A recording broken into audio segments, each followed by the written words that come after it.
This news update is brought to you by... It's gonna be a big blue summer. The Big Blue Summer Celebration with Flow is here. Make yours unforgettable. Sign up for big bundle savings. Build your essential bundle and save big money.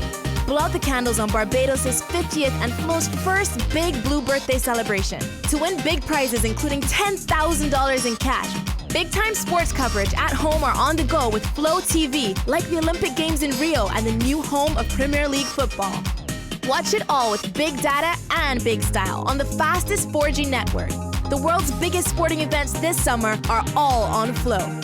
The Big Blue Summer Celebration is here, and Flow is your official partner. This is how we flow. It's gonna be a big blue summer.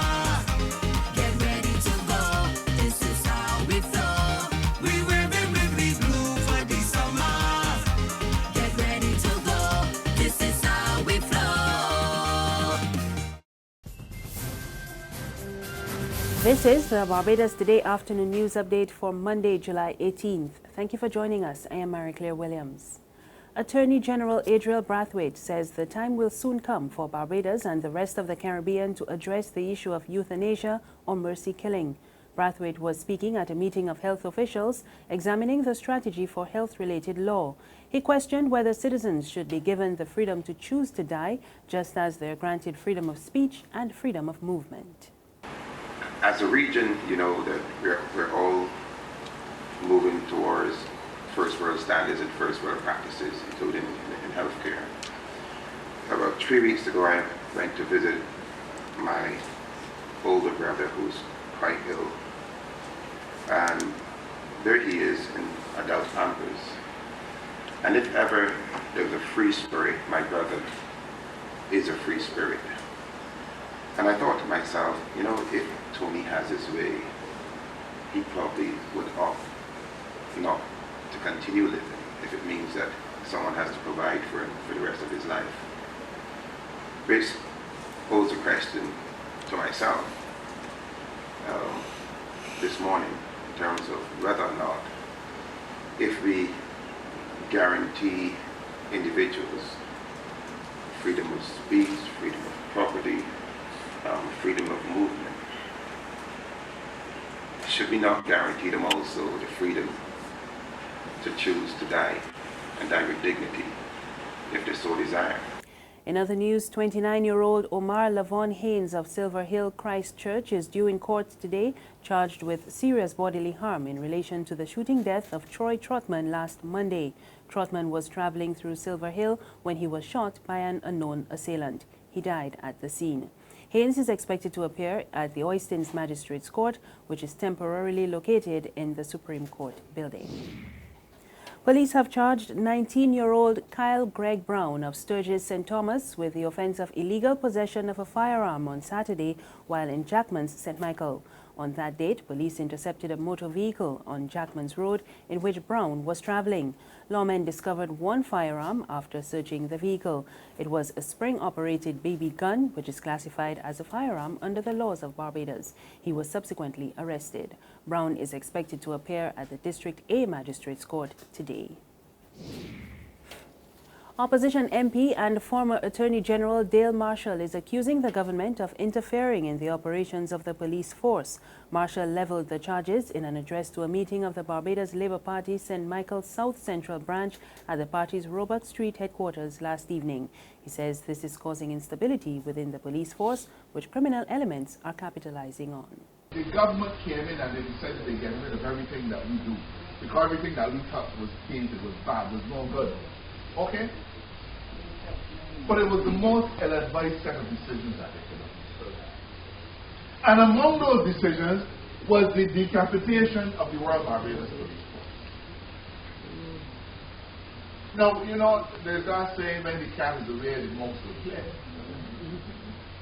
And I firmly believe that this surge in criminal activity is due in some measure to the fact that the criminal element recognizes that there is some instability in the Royal Barbados Police Force. In sports, Barbados Tridents bounced back from their loss against Trinbago Knight Riders on Saturday to beat St Lucia Zouks by 25 runs last night at Kensington Oval.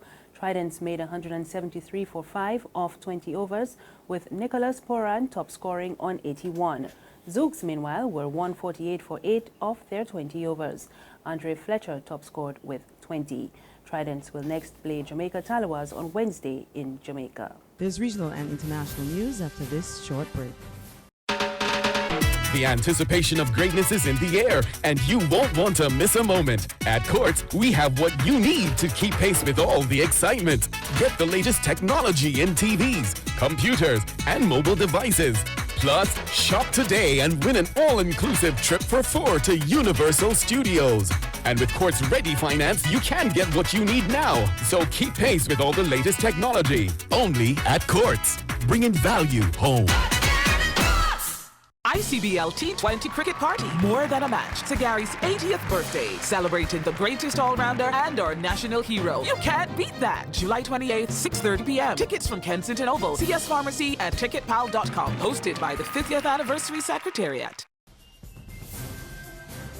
In news from the region, Trinidad and Tobago's Prime Minister Keith Rowley is currently on a 4-day visit to Jamaica. He's expected to meet with Prime Minister Andrew Holness and other officials. Rowley's visit comes amid claims by local and business leaders that existing arrangements within CARICOM are not being adhered to, particularly in the areas of trade and immigration. Holness invited Rowley to Kingston during their talks held on the sidelines of the recent summit of the Association of Caribbean States in Cuba. Over the next few days, both leaders will seek to resolve long-standing bilateral and regional issues, including immigration matters, the implementation of the CARICOM single market and economy, among others. And finally, France is still trying to understand what motivated the man who carried out Thursday's attack in Nice, in which more than 80 people died. The BBC has been finding out what is being done in that country to try to prevent radicalization in the region. Afternoon prayers in a mosque 10 miles west of Nice. One regular worshipper here lost a wife and a son in Thursday's attack. But following so-called Islamic State's claims of responsibility, more questions about radicalization within France's Muslim community have been raised. Sure, we are not going to deny it. Sadly, it affects people who have got problems, who don't really understand Islam. They have access to the internet and the social media. Is there anything else that can be done to stop that happening? I think we have an important influence and can help them in the future to help fight this radicalization process. Nice lies within the Alpes-Maritimes département. When it comes to reported cases of radicalization, it's second only to the notorious 93 district north of Paris.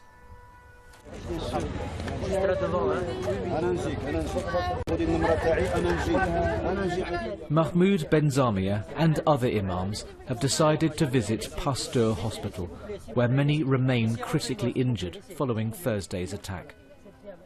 Why come to the hospital? It's important because we all lost members of our community. Youth workers Camille, Benjamin and Yasmina visit schools and mosques in and around Nice. By talking and reasoning, they try and stop radicalization early. That's the news this afternoon. Remember, you can get more on our website, www.barbadostoday.bb. You can also subscribe to our e-paper, email updates, and like us on Facebook. We're on Izumi Media in bus terminals and Screenplay at supermarkets and gas stations near you. You can also tune into Channel 99 on Flow TV or Mix 96.9 FM for more news and sports. I am Maricla Williams. Good afternoon.